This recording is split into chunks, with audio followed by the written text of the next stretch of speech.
ცხოვრობდა ერთი კურდღელი. ის ყველაზე სწრაფი ცხოველი იყო მთელ ტყეში. მას ძლიერი ფეხები და სწრაფი ნახტომები ჰქონდა. მუდამ თავქარიანად დარბოდა აქეთ-იქით, თითქოს საკუთარი ჩრდილსაც ეჯიბრებოდა. კურდღელს ძალიან უყვარდა ტრაბახი. როცა სხვა ცხოველებს ხვდებოდა, ყოველთვის ამბობდა: „იყურეთ, ტყეში ვერავინ დამეწევით, ცის სწრაფის მეფე ვარ“. ცხოველები უკვე დაიღალნენ მისი ტრაბახით, მაგრამ ხმას არ იღებდნენ.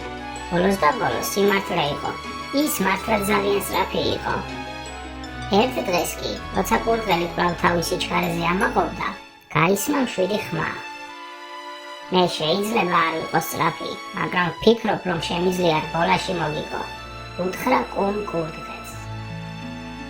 კურდღელი ახარხარდა: „შენ? მე მჯობნი? რას სასაცილოა, თვალის დახამხამებაში დაგტოვებ უკან“. მაგრამ კუ არ იცინოდა, იგი სერიოზულად უყურებდა კურდღელს და უთხრა: „პირბინოთ ხვალ, ტყეში, ტბის ირგვლივ, ფინიში იქნება დიდ მუხასთან“. ელიამ, რომელსაც ტყეში სამართლიანად თვლიდნენ, თანხმობა განაცხადა, რომ რბოლის მსაჯი ყოფილიყო. მეორე დილას ტყე სავსე იყო მღელვარებით. ყველა ცხოველი, ჭიტები, ციყვები, ირმები და მელიები შეიკრიბნენ სანახავად, როგორ გაიმართებოდა რბოლა. სტარტის ხაზთან იდგნენ კურდღელი და კუ. კურდღელი ენერგიული და მხიარული იყო, ხოლო კუ წყნარი და მშვიდი. მელიამ ასწია ფოთოლი როგორც დროშა და დაიძახა: „მოემზადეთ, ყურადღება, დაიწყეთ“. კურდღელი ელვის ისწრაფით გაქანდა.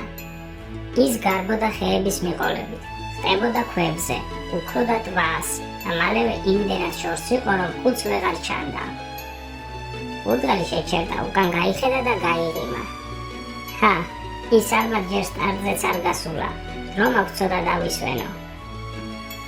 ის მოკალათდა ხის ქვეშ ჩრდილში, თბილ ბალახზე წამოწვა და თვალები დახუჯა. ამ დროს კუ განაგრძობდა გზას, ნელა მაგრამ გამუდმებით. ნაბიჯ-ნაბიჯ მიიწევდა წინ. იგი არ ჩერდებოდა და უკანაც არ იხედებოდა. ტყის ხმაური ჩაცხრა, ზენელა გადადიოდა ცაზე და კურდღელი ისევ ძილში იყო. თუმცა მალე ერთმა ციყმა ჩაირბინა და წამოიძახა: „კუ უკვე ფინიშს უახლოვდება“. კურდღელმა ყურები გააქნია, თვალი გაახილა და შეშფოთებული წამოხდა.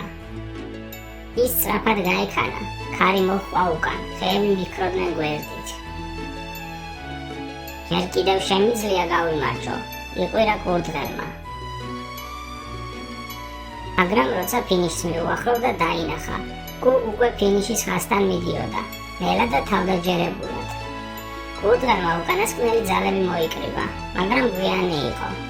კუმ ფინიშის ხაზი გადაკვეთა. მთელი დღე აღფრთოვანდა.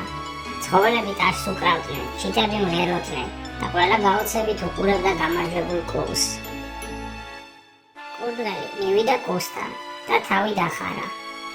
„მაპატიე კუ, ძალიან ამაყი ვიყავი, მეგონა ვერავინ მომიგებდა“, უთხრა რბილად. კუმ გაუღიმა: „შენ სწრაფი ხარ, მაგრამ ხანდახან მოთმინება და თანმიმდევრული შრომა ყველაზე დიდ შედეგს იძლევა“. იმ დღიდან კურდღელმა ტრაბახი შეწყვიტა. იგი ისევ დარბოდა სწრაფად, მაგრამ სხვებს პატივს სცემდა. კუ და კურდღელი დამეგობრდნენ. ისინი ხშირად ერთად დადიოდნენ ტყეში. ნელა თუ სწრაფად, ერთად ყოფნა ყველაზე მნიშვნელოვანი იყო.